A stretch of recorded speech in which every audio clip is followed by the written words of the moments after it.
Allô, allô, allô, allô, allô, c'est bon, ok, ok, ok, ok, ok, ok, ok, allô, allô, allô, allô.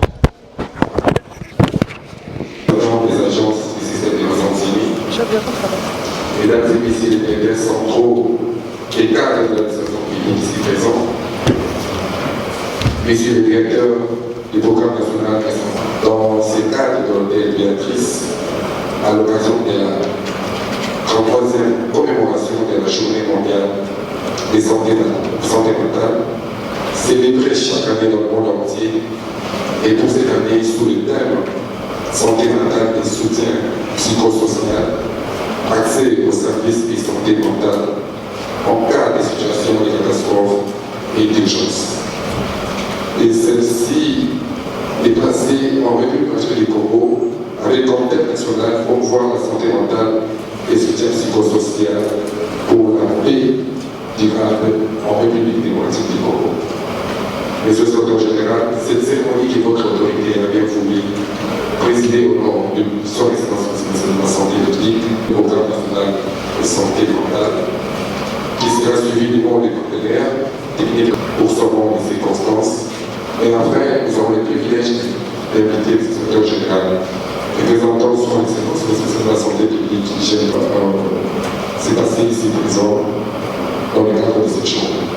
Sans vous garder votre autorisation, c'est ce secrétaire général, j'invite les directeurs du programme national de santé mentale et cadres de l'administration publique, messieurs et dames, représentants des agences des systèmes des Nations Unies et les ONG internationales,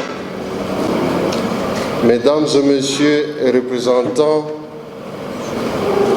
des organisations de la société civile, distingués invités en vos titres et qualités respectifs. En ce jour 10 octobre, l'humanité célèbre la Journée mondiale de santé mentale.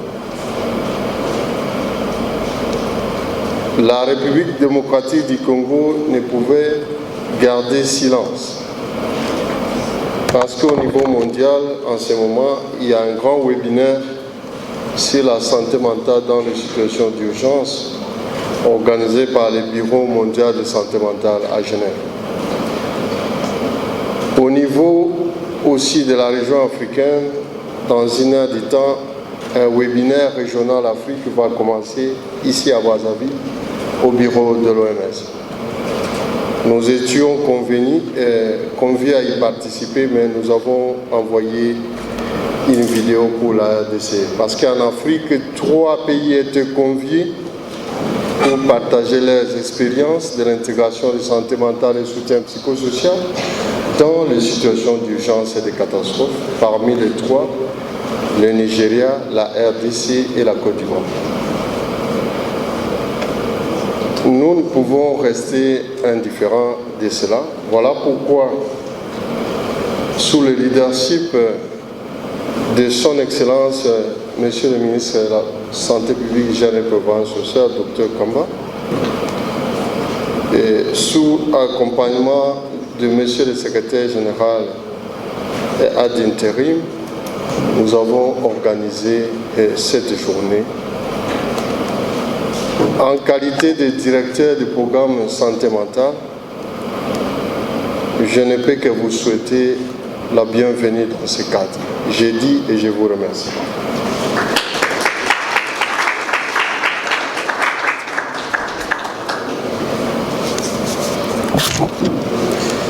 Merci beaucoup, Monsieur le directeur national du programme national de santé mentale. À présent, j'ai l'honneur d'inviter le délégué de l'OMS pour le mot.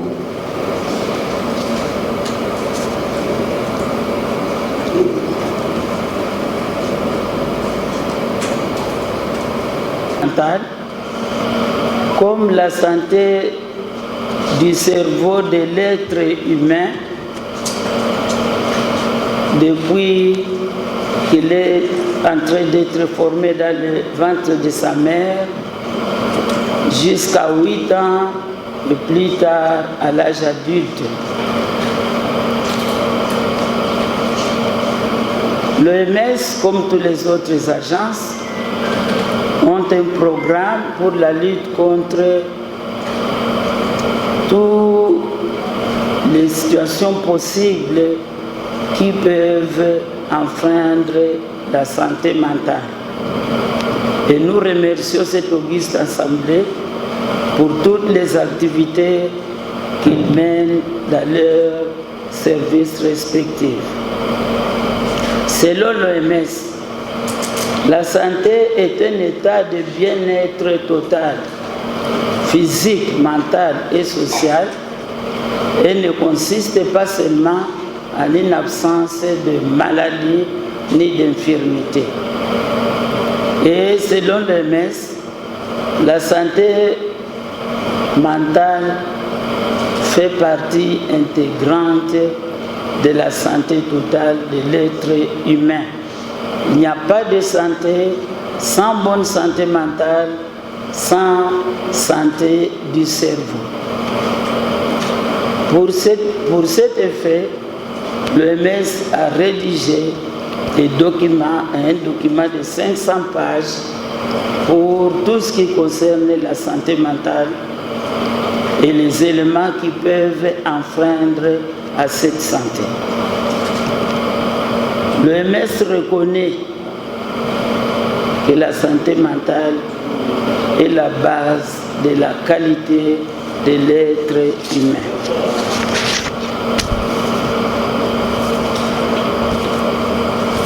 L'OMS accompagne le pays, accompagne les institutions pour l'amélioration de la santé mentale. Toutefois, elle voudrait attirer l'attention sur les conditions de vivre la santé mentale. Lorsqu'un pays est en guerre,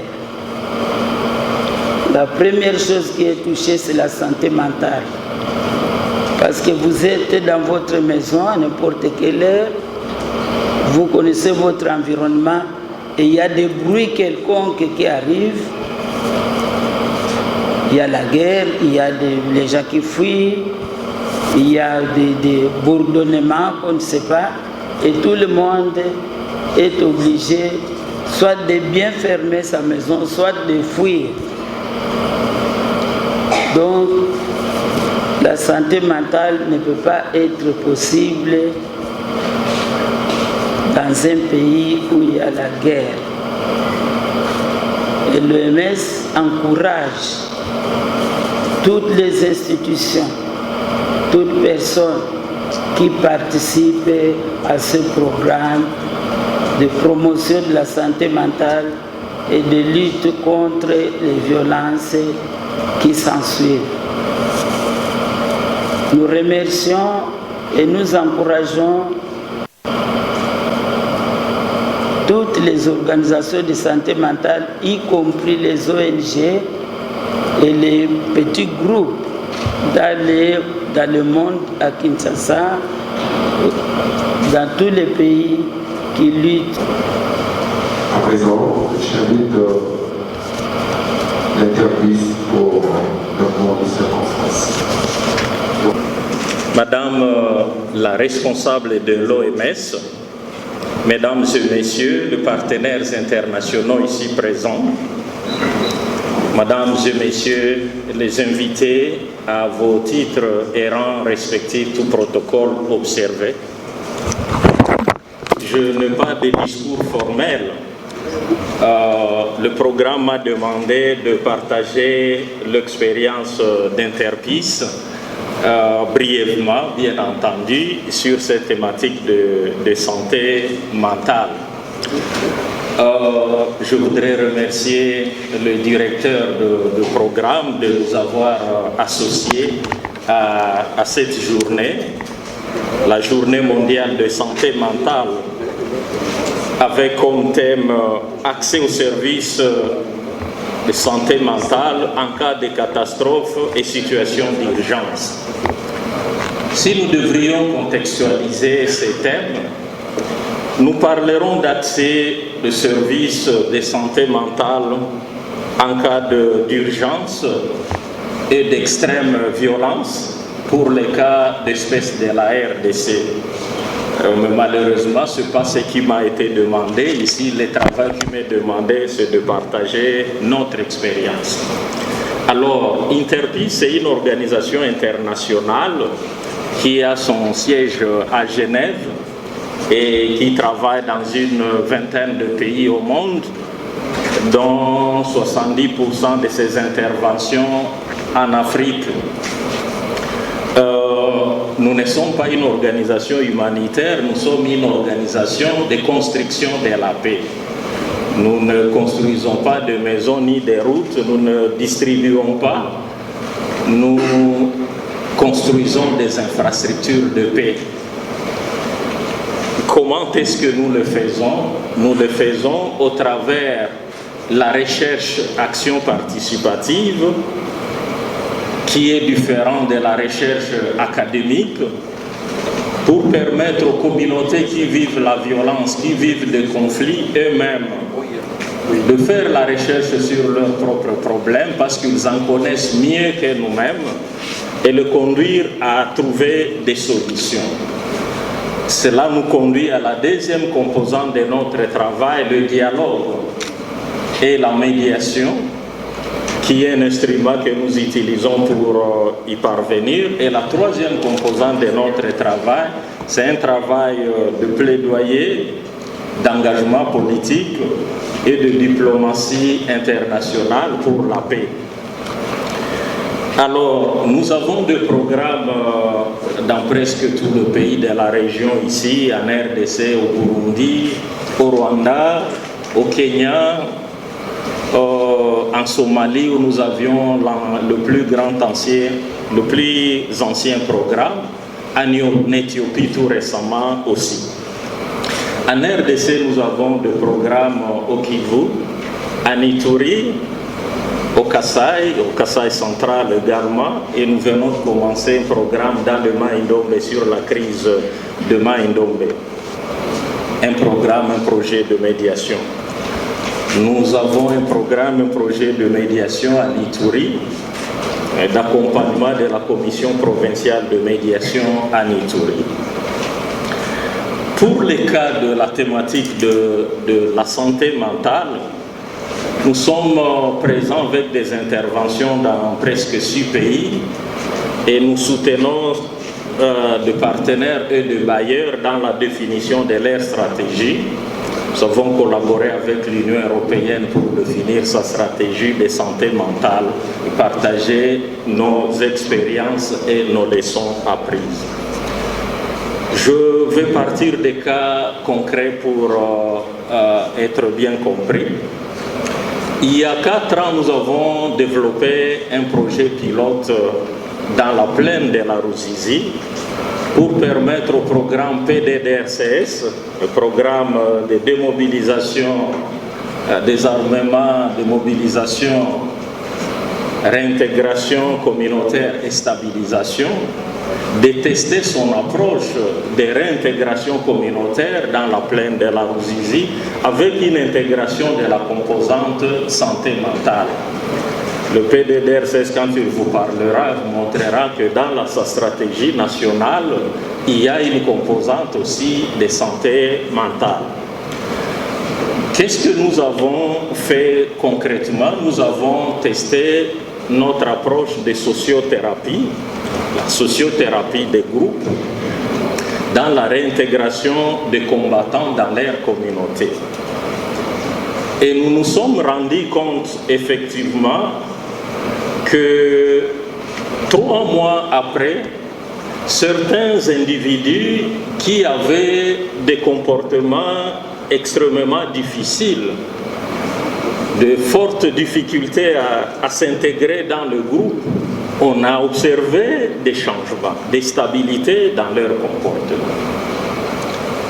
Nous avons également des expériences d'accompagnement de gouvernement.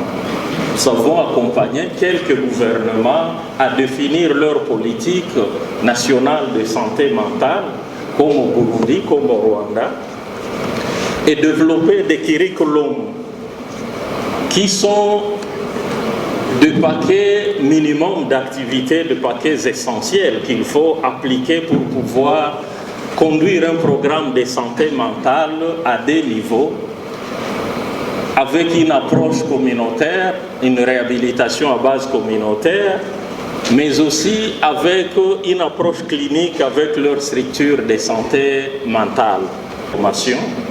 Des formations de psychologues, parce qu'il faut avoir des psychologues pour pouvoir faire ce travail, mais aussi des outils. Pensons, je suis en discussion avec le directeur Gédéon pour pouvoir partager ces outils. Pour l'instant, la plupart de ces outils sont en anglais. Nous allons essayer de voir où la prise en charge psychosociale, on l'a appliquée dans le domaine de projets à caractère humanitaire, notamment dans la prise en charge des violences sexuelles intégrées. Mais à notre avis, au regard de l'ampleur des questions de santé mentale aujourd'hui, et particulièrement en charge des questions de santé mentale. J'ai un ami qui dirige le centre de santé Toulisoletu à Goma. Augmentation sensible des cas de traumatisme, des cas de crise liés à la santé mentale dans cette structure. On dit tantôt que nous faisons de la recherche-action participative sur le facteur de résilience pour la réconciliation dans la région des Grands Lacs, qui émerge de manière significative. C'est de vous constater que plusieurs personnes ont des difficultés de s'insérer à cause de traumatisme. Il s'avère que des problèmes des individus, de membres de communautés traumatisés ont difficile à faire la paix avec les autres parce qu'ils ne sont pas en paix d'abord avec eux-mêmes. Et le projet que je mentionnais dans la plaine de la Ruzizi illustre bien ces constats. Nous nous sommes rendus compte que ceux qui sont passés par la prise en charge psychosociale ont changé de comportement dans les 3-4 mois qui ont suivi. Faut-il déduire de cela qu'il faut prendre en charge de traumatismes psychologiques, de problèmes de santé mentale comme levier accélérateur de la réconciliation dans notre milieu? C'est une question à pouvoir étudier et pouvoir aller loin avec. Alors, d'approche, parce que nous faisons la réhabilitation à base communautaire au travers de groupes, mais aussi de fragilité. Il faut faire en sorte que ce groupe de prise en charge mentale puisse cheminer vers des structures beaucoup plus durables et de solidarité économique au travers des actions des fonds sans intérêt, des fonds non remboursables. Et nous nous sommes rendus compte que lorsque les gens passent par ces séances qu'ils suivent, je vous remercie.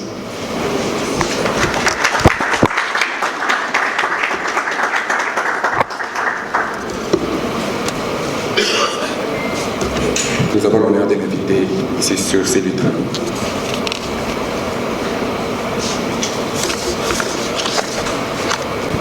Mesdames et Messieurs les représentants du gouvernement, des agents des Nations Unies, des partenaires techniques et financiers, des ONG de la société civile, distingués invités, chers collègues, c'est un honneur pour l'Organisation internationale pour les migrations, l'OIM, de prendre la parole à l'occasion de cette journée mondiale de la santé mentale. Placée sous le signe de la paix et du bien-être collectif. Je voudrais tout d'abord présenter les excuses de Madame la chef de mission de l'OIM, actuellement hors du pays, ainsi que celle du coordinateur du programme national de santé mentale, actuellement à Kalemi, où il prend part à la célébration de la journée mondiale. Ils m'ont chargé de vous transmettre leurs salutations et leurs vœux de plein succès pour cette importante journée. Cette commémoration nous rappelle que la santé mentale est au cœur de la dignité humaine et de la cohésion sociale. À l'OIM, nous considérons qu'il ne peut y avoir de paix durable sans bien-être psychosocial. Et qu'investir dans la santé mentale, c'est renforcer la résilience et l'espoir au sein des communautés et du pays. C'est dans cette perspective que l'OIM, en partenariat étroit avec le Programme national de santé mentale, PNSNN, met en œuvre depuis le début de l'année un projet pluriannuel et novateur intitulé « Santé mentale et soutien psychosocial pour la paix en République démocratique du Congo ». Ce projet, actuellement en cours à Kalemi et à Kinshasa, illustre concrètement le rôle que la santé mentale et le soutien psychosocial peuvent jouer dans la prévention des conflits, la réconciliation communautaire et la consolidation de la paix. Je voudrais ici remercier chaleureusement la coopération allemande pour son appui financier et sa confiance, et plus particulièrement la KfW pour sa collaboration franche et fructueuse avec l'OIM et ses partenaires. Grâce à ce partenariat, nous expérimentons des approches innovantes qui intègrent la santé mentale, la cohésion sociale et la stabilisation, tout en renforçant les capacités nationales et provinciales pour une paix juste, inclusive et durable. L'OIM réaffirme aujourd'hui son engagement indéfectible aux côtés du gouvernement congolais, du PNSNN et de l'ensemble des partenaires ici présents pour que la santé mentale et le soutien psychosocial soient pleinement intégrés dans les politiques de santé, de développement et de paix. Je vous remercie pour votre attention.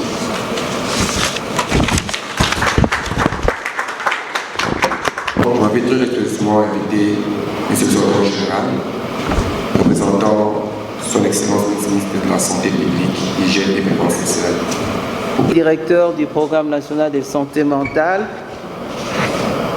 Messieurs les représentants de la coopération allemande en RDC, Mesdames, Messieurs les représentants des agences des Nations Unies et des coopérations bi- et multilatérales, Mesdames, Messieurs les membres des cabinets des différents ministères du gouvernement de la République démocratique du Congo, Mesdames, Messieurs les représentants des organisations de la société civile, distingués invités à vos titres et qualités respectifs.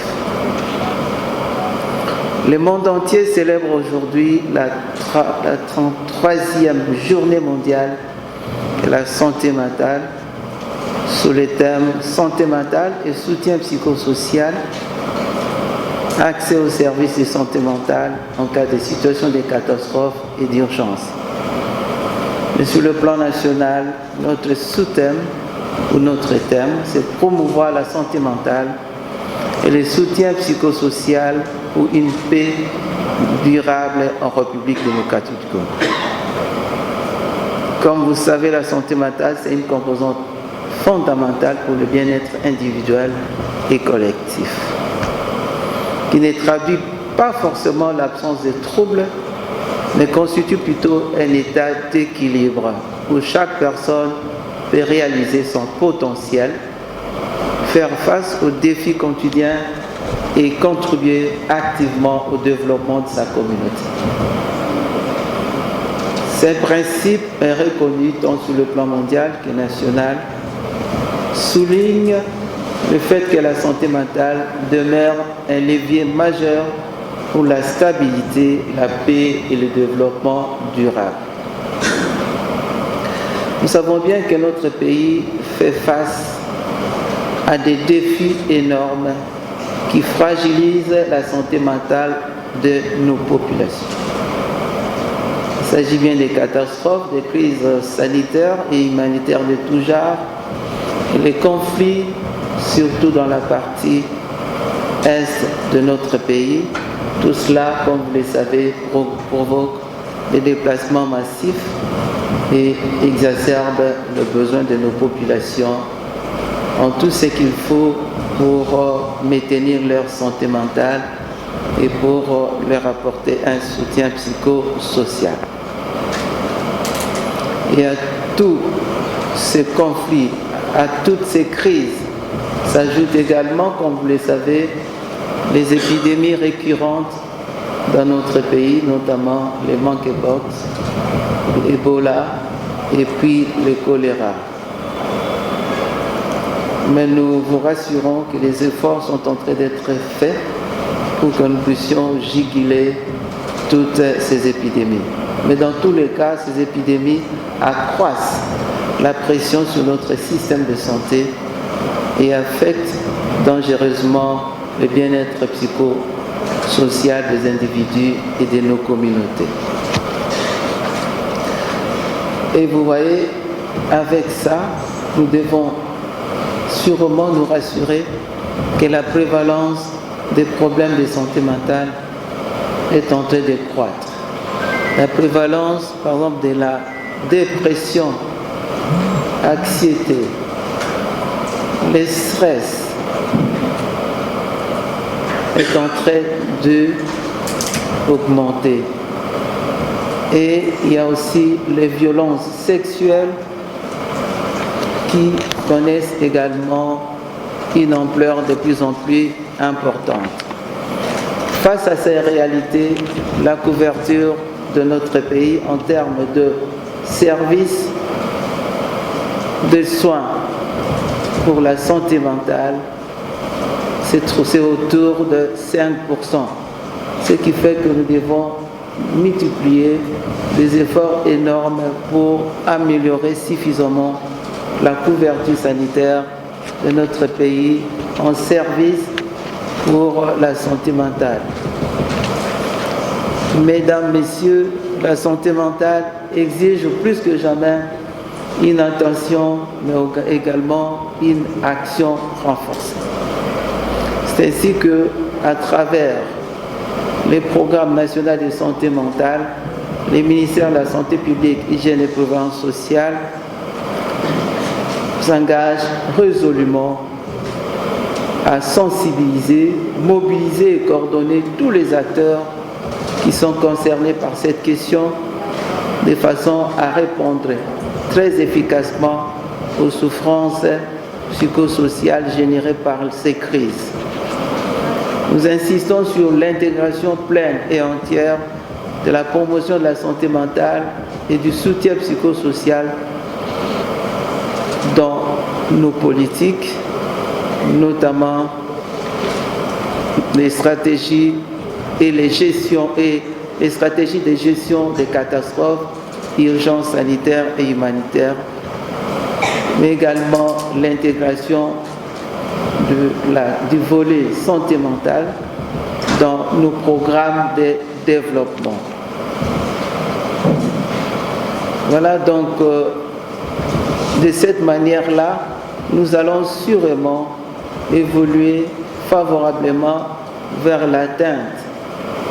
Si pas l'atteinte, mais on pourra peut-être s'approcher des cibles de l'ODD 3 qui est spécifique à la santé, mais également de l'ODD 16 sur la paix et la sécurité. Et tout cela dans un contexte de la CSU, comme vous le savez, qui est la vision, la priorité des priorités du chef de l'État, son Excellence, Monsieur Félix Antoine Tshisekedi Tshilombo. Je voudrais également souligner que la santé mentale ne se limite pas qu'en cas d'urgence. Peut-être aujourd'hui, nous voulons marquer sur la santé mentale et le soutien psychosocial dans des situations de catastrophes, d'urgence. Mais la santé mentale concerne tout le monde, concerne chaque Congolais et chaque Congolaise. C'est pourquoi, en marge de cette journée mondiale, nous devons continuer à briser les tabous, à détruire les préjugés et à sensibiliser, car la santé mentale, c'est donc un droit universel, un pilier essentiel pour une société prospère et résiliente. Mesdames, Messieurs les directeurs centraux, les directeurs de programmes, Messieurs les représentants de la coopération allemande, Messieurs, Mesdames, les invités en cette circonstance. Aujourd'hui, nous appelons à une mobilisation collective forte pour que le soutien psychosocial et l'accès aux services en santé mentale deviennent une réalité pour tous et en particulier dans les zones de santé affectées par les crises. Ici, nous voulons rappeler un projet pilote qui est implémenté dans 3 zones de santé de la DPS de Tanganyika, ce qui porte sur la santé mentale, mais également l'effort à déployer pour maintenir la paix durable dans ces zones en crise. En veillant donc à ce que chaque personne ait accès à des soins de qualité sans discrimination ni stigmatisation, nous construisons ainsi les bases d'une paix durable, inclusive et résiliente. Je remercie donc les partenaires techniques et financiers, les acteurs gouvernementaux, les institutions publiques et privées, les organisations de la société civile qui œuvrent dans les domaines de santé mentale ou qui continuent sans relâche à travailler pour permettre au pays d'atteindre ses objectifs nobles dans ces domaines-là. Donc ensemble, nous pouvons construire un avenir meilleur où chaque citoyen exerce pleinement ses droits et contribue activement à la paix et au développement de notre pays. Je vous remercie donc pour votre attention et vous invite à poursuivre ces combats communs pour la santé mentale, pour la paix et pour la dignité de nos concitoyens. Ainsi, je déclare au nom de son Excellence, Monsieur le ministre de la Santé publique, Hygiène et Prévention sociale, Dr Samuel Roger Kamba Moulamba, qui est en déplacement, je déclare ainsi ouverte la commémoration de ces grandes journées. Vive la 33e journée mondiale de la santé mentale. Vive la République démocratique du Congo. Je vous remercie.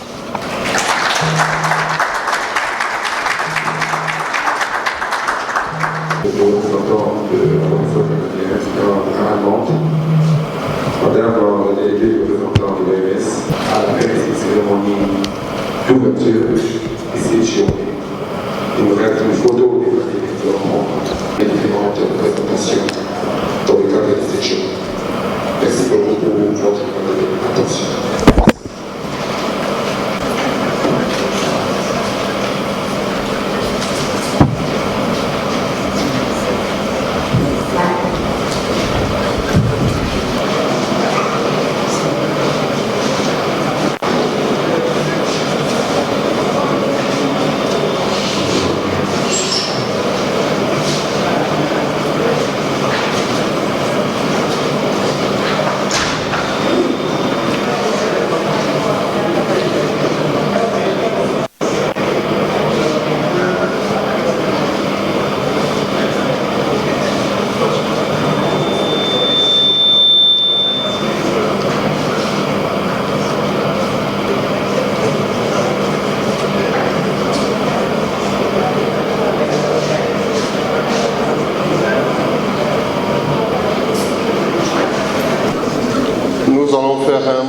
La situation de la santé mentale et soutien psychosocial en République démocratique du Congo, un peu dans le monde des Républiques démocratiques du Congo.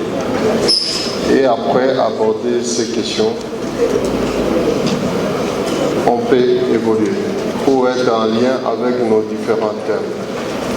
En guise d'introduction, nous disons que la santé mentale, c'est un droit fondamental à tous.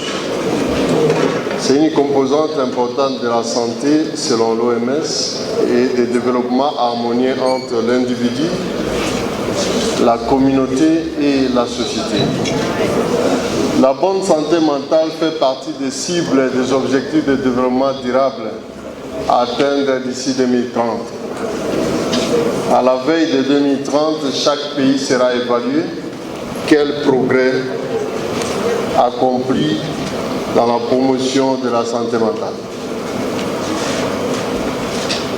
Actuellement, depuis l'avènement de Covid, parce que nous devons rappeler que c'est la Covid-19 qui a révélé la place de la santé mentale dans le monde au niveau des Nations Unies. Donc des programmes Nations Unies, des programmes santé mentale sont actuellement considérés comme de meilleures industries de transformation, prendre des individus avec santé mentale négative qui est caractérisée par la destruction de la société, le ramener vers une santé mentale positive qui a des effets bénéfiques pour le développement des communautés. Il y a un article là-dessus publié au journal Lancet par l'OMS et le PNUD qui démontre comment la promotion de la santé mentale impacte dans 15 ODD sur le 17. Mais il y a toujours des problèmes en termes d'organisation, d'intégration des soins de santé mentale et psychosociaux, l'accès de la population à ces soins de façon générale.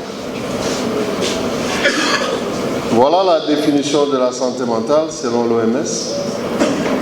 C'est un état de bien-être qui permet à chacun de faire face aux difficultés normales de la vie, de réaliser son potentiel, de travailler avec succès de manière productive et d'être capable d'apporter une pierre au développement de sa communauté. Ici, ce n'est pas dit que la santé mentale égale à la folie. Quittons cette conception.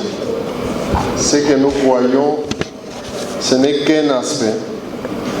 Mais la santé mentale, c'est vraiment le bien-être. Nos collègues en Côte d'Ivoire nous ont mis une phrase dans la bouche, que la santé n'a que 2 pieds.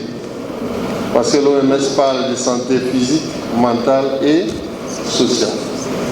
Mais déjà, vous voyez le programme que nous exécutons actuellement dans le monde s'appelle santé mentale et soutien psychosocial. Il n'y a plus à séparer. Donc le social est déjà dedans. Alors nos collègues disent que la santé n'a que 2 pieds, la santé physique et la santé mentale.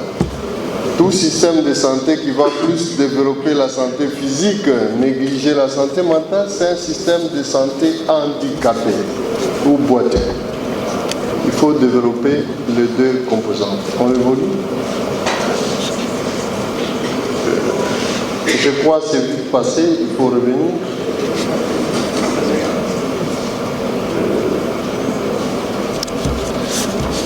Bon, ça c'est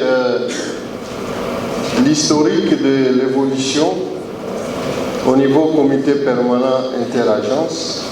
Pourquoi aujourd'hui il y a les termes santé mentale et soutien psychosocial. Avant c'était séparé, santé mentale et puis prise en charge psychosociale. Il y avait l'absence d'un langage commun, d'où la confusion. Vous avez trouvé les intervenants, non, moi je ne fais que la prise en charge psychosociale, tous. Or il s'agissait de 2 ensemble. On évolue. Mais actuellement, il y a un cadre inclusif au niveau du comité permanent interagence, IAC, qui a considéré la santé mentale et soutien psychosocial comme un terme composite avec les 2 volets. Pour l'ampleur de la situation, près d'1 million de personnes dans le monde vivent avec des troubles mentaux. Et retenez que les troubles mentaux neurologiques est lié à l'utilisation de substances psychoactives et représente 10% de la charge mondiale de morbidité actuellement. Ça, c'est le rapport de 2019 de l'OMS. Et 25% des années d'invalidité. Les troubles mentaux et liés à l'abus de substances entraînent autant d'années d'invalidité. Retenons que rien qu'à cause de 2 problèmes de santé mentale, la dépression et l'anxiété, l'économie mondiale perd $1 milliard chaque année, surtout en milieu de travail. Et les décès par suicide 1 sur 100, les statistiques mondiales. Mais je dois rappeler que pour nous en santé mentale, la question de suicide, ce n'est pas seulement un décès. Nous avons aussi des idées suicidaires, parce que tout commence par des idées suicidaires. Quand on développe les idées suicidaires, c'est déjà un problème de santé mentale. vous êtes personne à risque. Et puis il y a les tentatives. Il y a aussi, mais actuellement, il faut klaxonner pour que les piétons parfois vous laissent passer. Ce sont des conduites ou des comportements suicidaires. Les troubles mentaux impactent sur l'espérance de vie. Ça réduit de 10 à 20 ans l'espérance de vie. De la vie. On aura pris la vie de bonne qualité. Et puis ça réduit votre expérience. Ce sont des femmes qui sont plus affectées. Tandis que la consommation de substances, c'est plus chez les hommes. On peut passer. Quelle est la situation en République démocratique du Congo? Mais ça, je vous dis, ça date de 2011. Nous devons avoir des statistiques récentes. Mais je peux vous dire que le gros de cette couverture était la province de Sud-Kivu, qui a réussi à intégrer l'ensemble. Paix à son âme, notre coordonnatrice qui a porté l'étendard de santé mentale au Sud-Kivu est décédée. Et problème de santé mentale chez les jeunes et adolescents. Mais nous précisons que la santé mentale, c'est un pilier. Je suis très content de voir le coordonnateur adjoint de COUSP dans la salle parce que nous avons été formés avec lui par l'Union africaine au Togo, tous les plans de préparation et réponse aux urgences au nom de l'INSP. La santé mentale, c'est un pilier des attributions de lutter contre la discrimination et la stigmatisation. Mais aussi l'image. On ne sait pas considérer l'autre que c'est un être humain comme moi, c'est déjà un problème de santé mentale. On va penser très tôt créer un programme national de santé mentale avec mission de promouvoir la santé mentale dans tous les niveaux du système. Nous devons élaborer les standards, les protocoles, mener des recherches, faire la communication, on peut passer, et organiser la prise en charge, élaborer les stratégies avec le concours de direction. J'ai toujours échangé avec les directeurs MBAD du programme Santé des adolescents pour que nous produisons un plan de promotion de santé mentale des enfants, jeunes et adolescents, comme je vis au Maroc avec l'Union européenne. Mais nous devons intégrer la santé mentale dans l'armée et dans la police.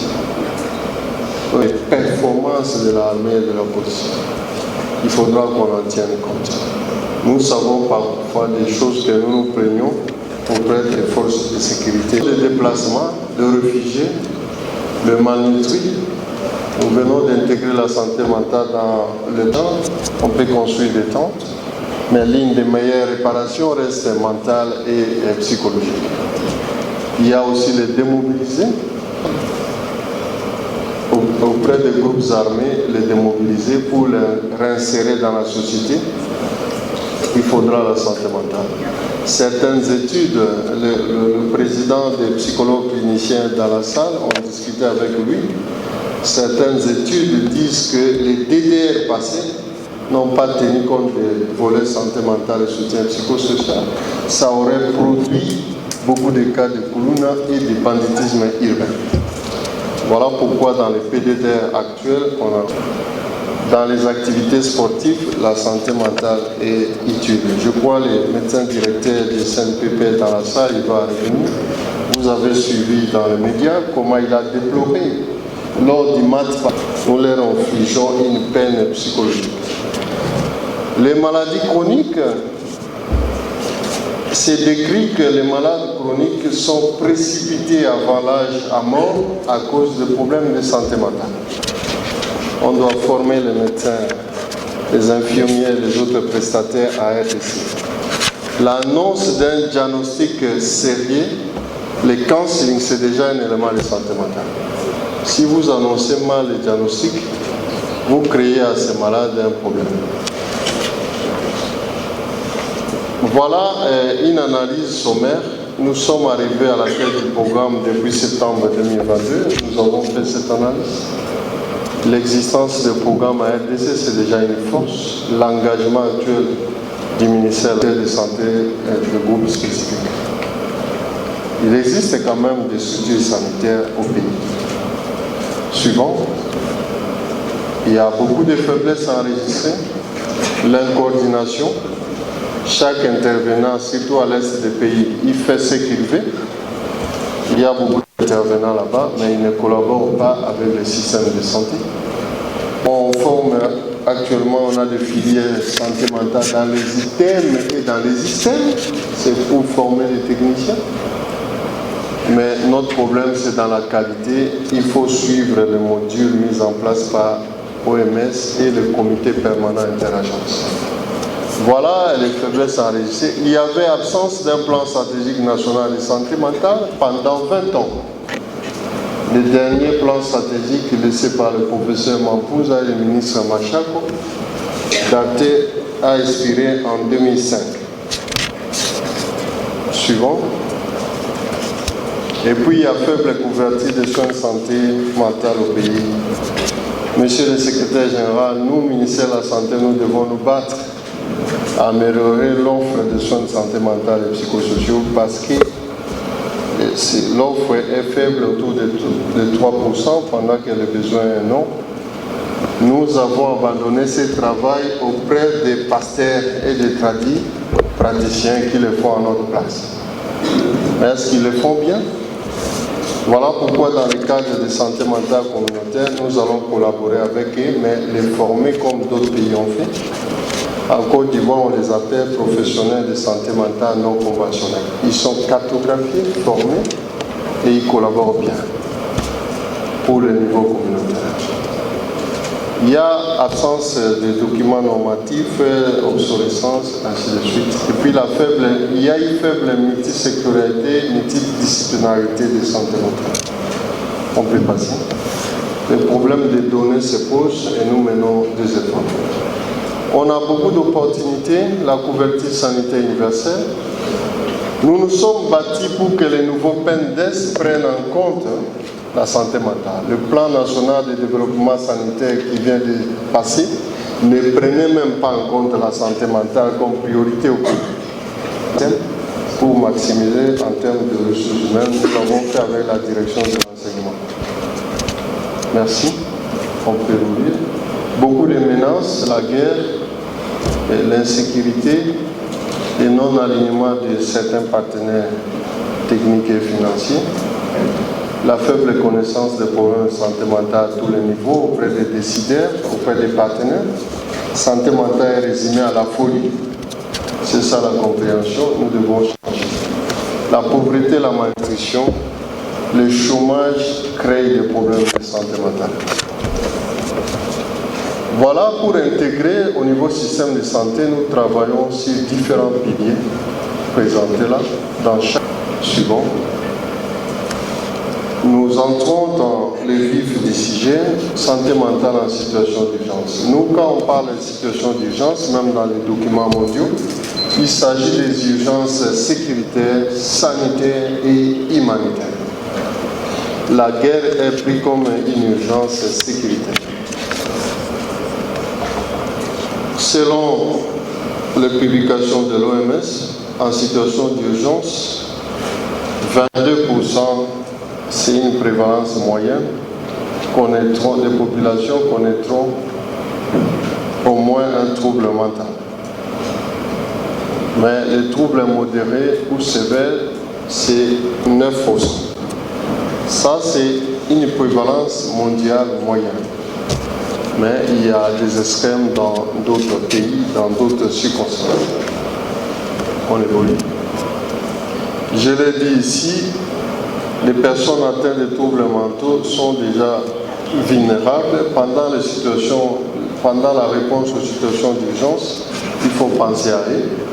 Mais il y a la Covid-19, à elle seule, a augmenté de 25% des problèmes de santé mentale dans le monde en termes d'anxiété et de dépression. Suivant. Voilà la pyramide d'intervention pour la santé mentale en situation d'urgence et pour le système de santé. Cette pyramide veut juste nous dire que nous devons plus investir dans la base, au niveau de santé mentale communautaire, au niveau des structures des premiers échelons.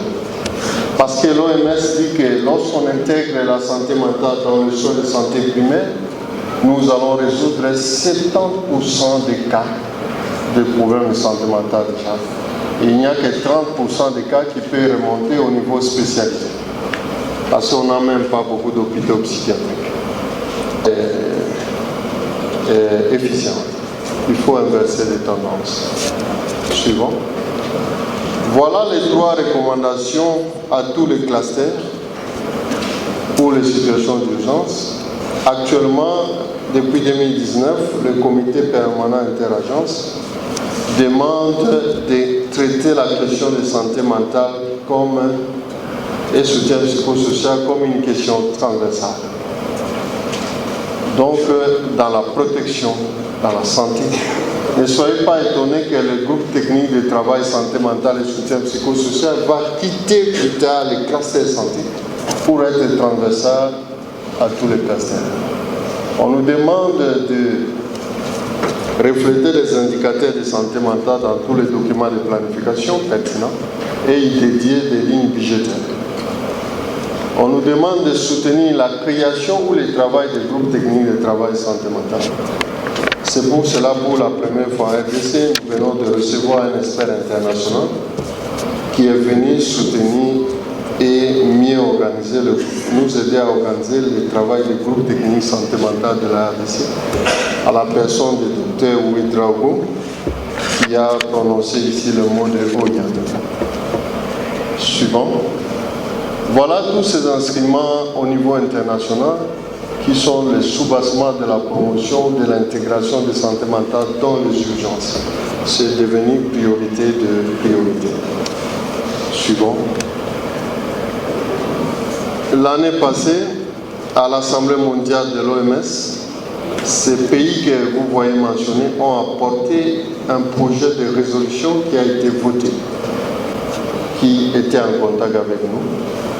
Il s'agit de renforcer le soutien psychosocial et santé mentale avant, pendant et après les conflits armés, les catastrophes naturelles d'origine humaine ainsi que les urgences sanitaires et autres.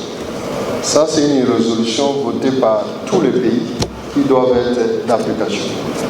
Suivant.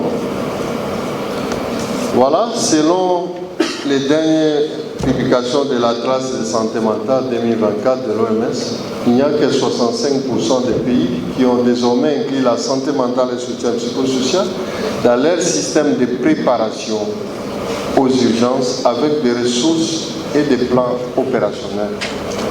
Avec l'INSP et le POUS, nous avons beaucoup à faire là-dessus. Et les actions humanitaires proches. Les deuils, c'est un sérieux problème de santé mentale. Il faut mettre en place au niveau communautaire des accompagnements. Nous avons déjà vu un décès mal supporté entraîner d'autres, sans accompagnement. Il y a des cas de dépression, de stress post-traumatique. Je crois que le professeur Okito nous va revenir dans sa présentation. Et il y a beaucoup de besoins là-dessus. Suivant. Sécuritaires, comme les cas tanzaniques, et nous poursuivons des efforts. Des 6 pays d'Afrique centrale francophone, ici à Kinshasa, sur le master épidémiologie de terrain, FRTP, en anglais, et une version Brazza qui vient ici, le Burundi, le Tchad, la République démocratique du Congo, les Gabon, qui viennent ici, épidémiologie, mais qui ont la donne d'intégrer la santé mentale dans les situations d'urgence. Et il y a 2 mois passés, il y a un master avec l'autorisation de monsieur le secrétaire général. Je peux demander à ces apprenants de s'élever dans la salle. Donc c'est une réalité. Est abritée en République démocratique du Congo. Merci, vous pouvez.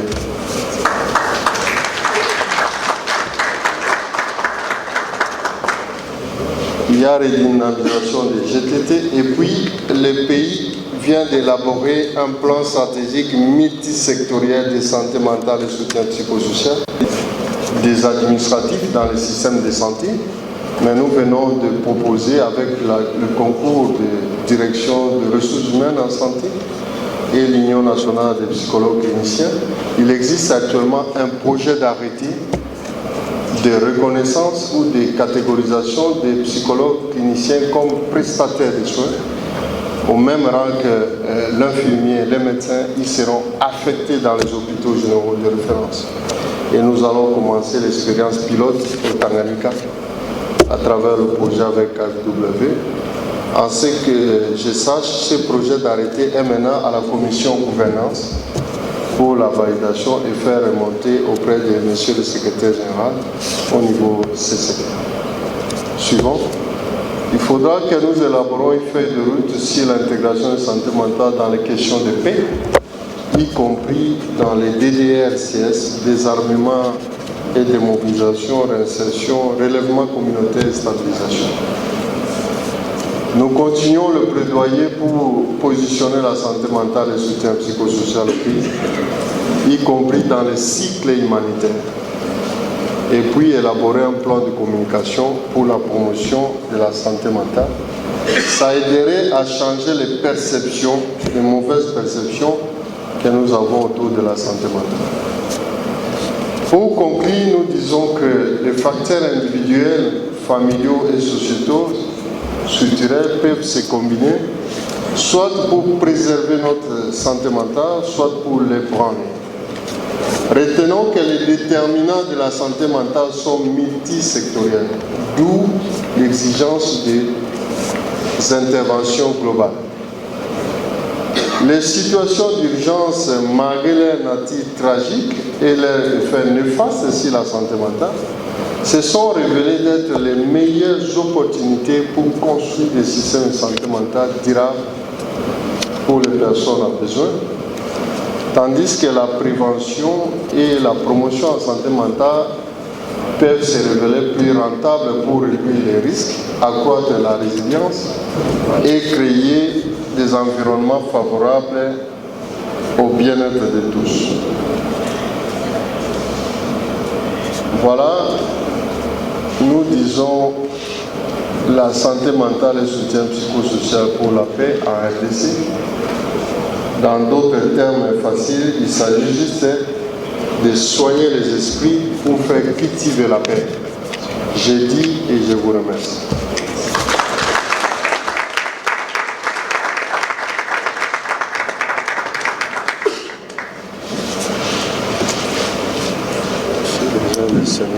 Les questions viendront après. Merci beaucoup, monsieur le directeur, pour votre présentation. Et nous allons un peu souffler en invitant des amis pour la CNET.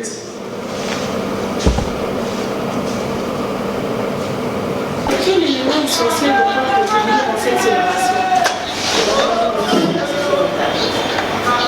Répète ta question. Quel est le message essentiel doit retenir aujourd'hui? Merci beaucoup, madame. En ce jour, l'humanité commémore la 33e édition de la Journée mondiale de santé mentale, sous le thème « Accès aux services de santé mentale et soutien psychosocial dans les catastrophes et situations d'urgence ».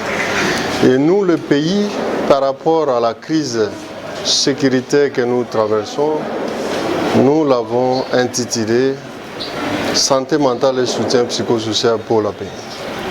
Ce que je peux nous dire à nous tous, que la santé mentale, ce n'est pas seulement, ne se résume pas à la folie.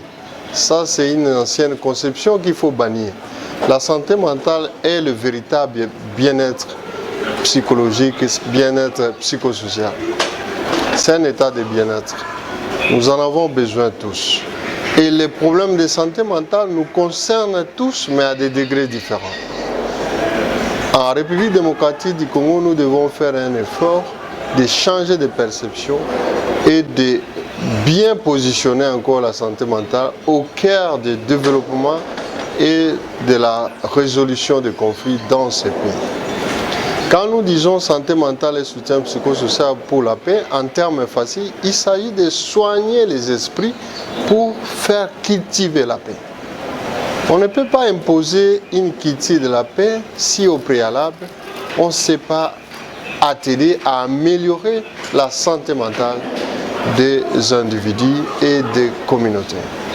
La santé mentale aujourd'hui, c'est une véritable transformation, c'est-à-dire nous devons quitter la santé mentale négative qui est caractérisée par la destruction de la société et migrer tous vers la santé mentale positive qui aura des effets très bénéfiques pour le développement du pays et de nos communautés.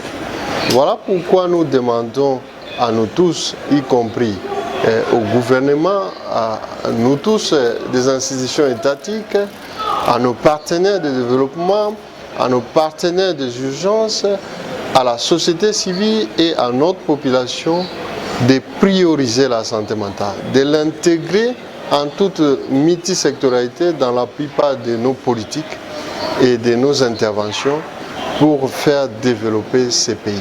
C'est un volet négligé mais très important pour le développement de ces pays. Quelle sera donc la politique du programme afin d'impliquer toutes les couches sociales? Le programme national de santé mentale a déjà élaboré un plan stratégique de santé mentale et soutien psychosocial avec le concours de tous les secteurs parce que c'est un plan multisectoriel.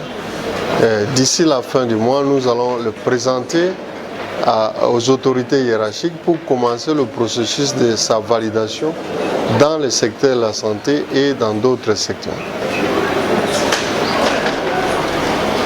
Bonjour mesdames, est-ce qu'il y a quelqu'un ici pour aider les villageois?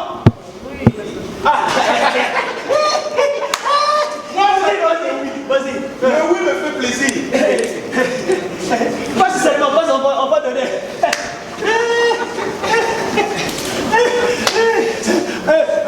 Ça traîne là-bas, hein? Ça traîne encore. Ça traîne encore. Ah, on passe de l'autre côté. De l'autre côté. Est-ce qu'il y a quelqu'un? Je sais pas, on m'a dit que ce côté ici, ça blague pas. Ah, ok, allez. Bonjour ici. Bonjour mesdames et messieurs. Est-ce qu'il y a quelqu'un pour aider les villageois? Non, on remonte timidement. C'est un problème de santé mentale. Ici, on essaie ici. Bonjour monsieur. C'est un problème de santé mentale. Merci. Voilà. La santé mentale. Progresse. C'est comme à l'église, hein? C'est comme à l'église. Merci beaucoup. Dépêche-toi. Merci beaucoup. Ça, c'est l'avantage du métier. Au fond. Madame Alissa, là-bas. Là, c'est le même endroit. Monsieur, qui travaille à l'hôtel? Bon, à l'hôtel. Regardez. Comme ça, on prend. Oui, attendez. Calme-toi. On ne va pas détourner. Non, pas de détourner. Ça, c'est pour la population. C'est pour la population. Non, on ne va pas détourner. On va pas détourner. Ramasse. On ne peut pas détourner. Si on détourne, on va tomber dans le problème de santé mentale. Très négatif. Alors, déposer l'argent au village. Alors. Oui. Alors, bon, merci mesdames et messieurs. Vous avez été nombreux à aider notre villageois et nous vous remercions. Nous allons promouvoir la santé mentale partout, même dans les collèges. Partout. Merci beaucoup. Merci à vous.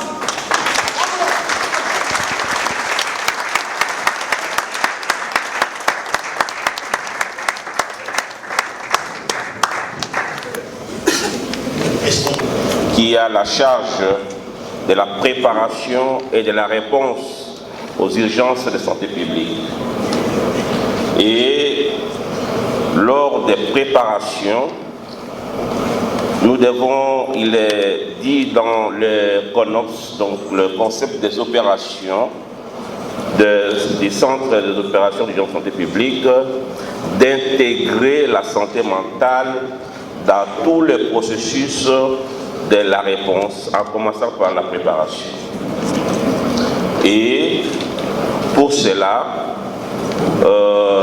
pendant la préparation, nous intégrons les experts de la santé mentale pour que les interventions de santé publique, les interventions de la santé mentale puissent être intégrées dans le plan de contingence, dans le plan de la réponse Et bien sûr, en cas de réponse, il y a la prise en charge médicale, psychologique et nutritionnelle qui intègre des piliers importants et pour lesquels nous sommes en train de cheminer pour que la santé mentale puisse être un pilier à part. Parce que nous en avons l'expérience, nous venons de Boulabé, où après l'épidémie, la formation sanitaire ne fonctionne plus. Pourquoi?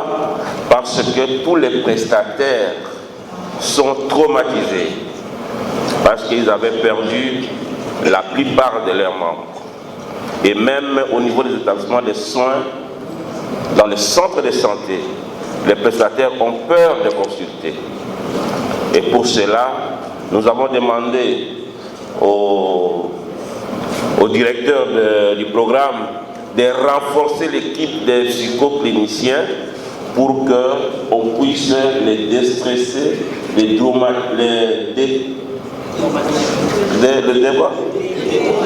détraumatiser, afin qu'ils reprennent confiance à eux et ils commencent à poser des actes qu'ils ont toujours posés, mais pour lesquels, pour le moment, ils ne savent pas les poser parce que traumatisés par le fait que parmi eux, il y a 5 qui sont décédés par l'infection de cette maladie. Merci beaucoup. Je suis Doudou Kalima, je suis chef de bureau. Chef de bureau prise en charge non médicamentée. Et au niveau du COUSP, nous sommes des personnes de renfort où nous sommes des points focaux pour la prise en charge santé mentale et soutien psychosocial. Je veux vous présenter le plan de notre présentation. Voilà, nous allons vous brosser un peu l'historique de la gestion des urgences en RDC, comment elles ont été gérées, et puis nous allons vous présenter un peu l'impact de la santé mentale sur au fait, les urgences et la santé mentale. Et puis nous allons vous présenter le paquet de la prise en charge santé mentale dans la préparation, réponse aux urgences de santé publique par les centres des opérations d'urgence RDC.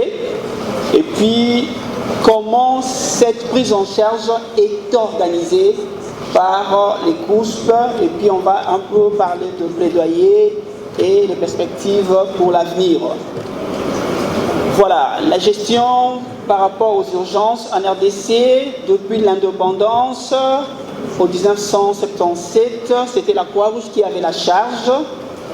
Et puis de 77 à 96, c'était le Fonds national médico-sanitaire, FONAMES. De 96 à 2003, c'était les conseils de protection civile. On passe. Et puis c'est depuis 2022 que le programme des urgences, le programme national des urgences et actions humanitaires a été créé. Et à 2003, c'était la coordination. La coordination a été donnée au ministère de l'Intérieur.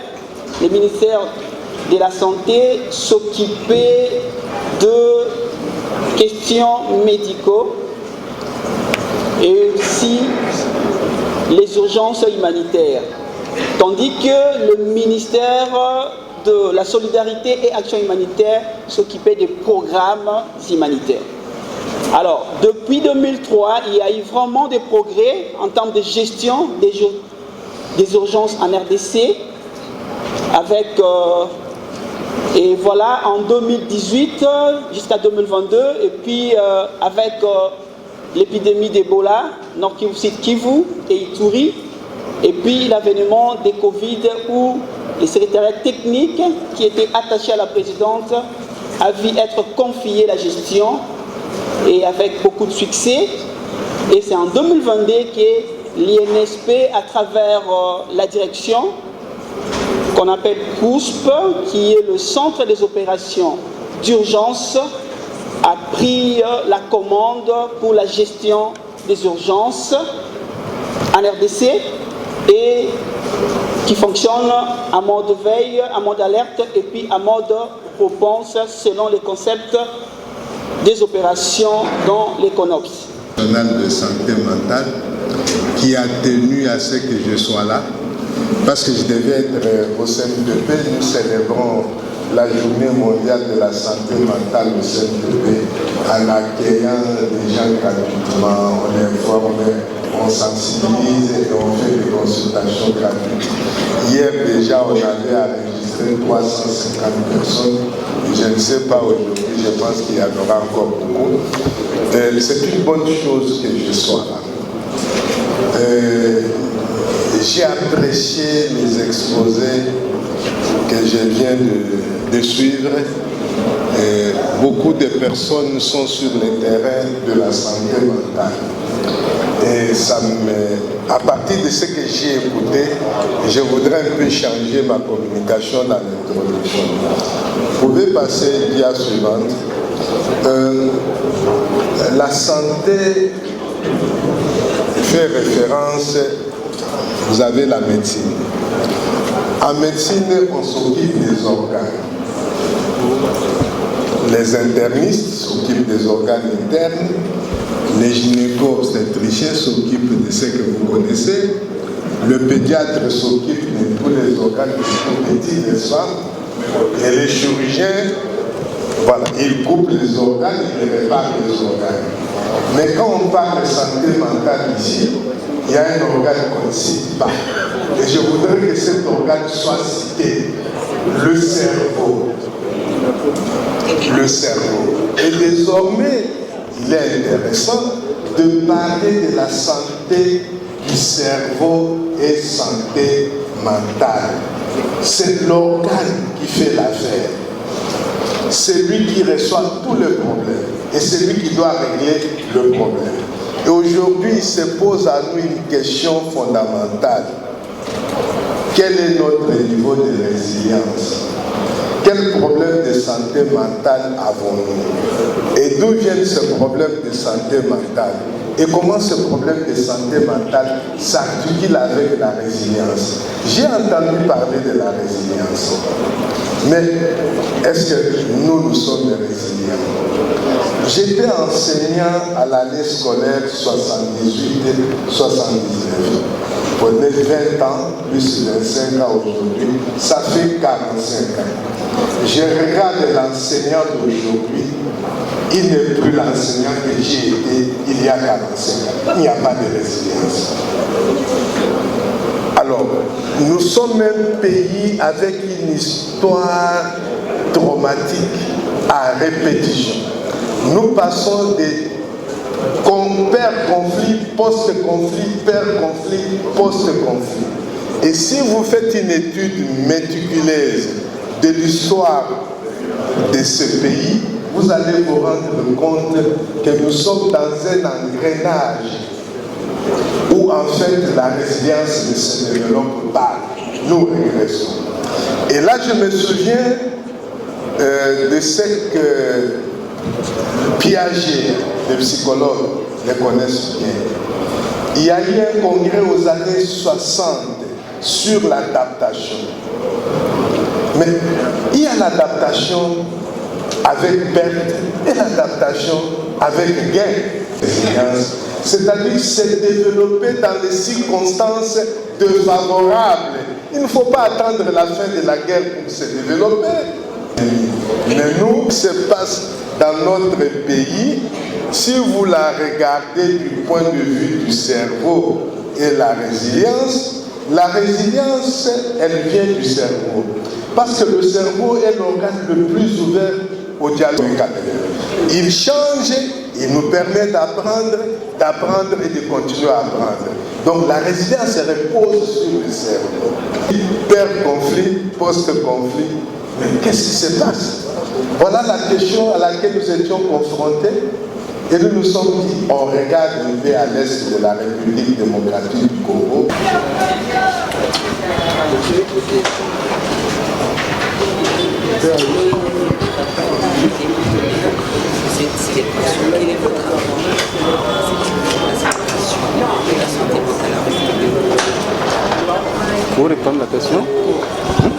Oui. Quelle est votre contribution? Oui, comme vous le savez, pour l'Organisation internationale pour les migrations, la santé mentale et le soutien social est un aspect très important dans le cadre de la résilience et de la consolidation de la paix. C'est pour cela que depuis des années, OIM intervient en RDC dans plusieurs régions, dans le domaine de la santé mentale et le soutien psychosocial. Et pour cette année, OIM, en plus de soutenir la célébration de la journée mondiale de la santé mentale à Kinshasa, a déployé aussi une grande équipe au niveau de Kalemi pour célébrer la journée mondiale de la santé mentale. Ceci pour dire l'importance accordée par l'OIM à la journée mondiale de la santé mentale. Merci.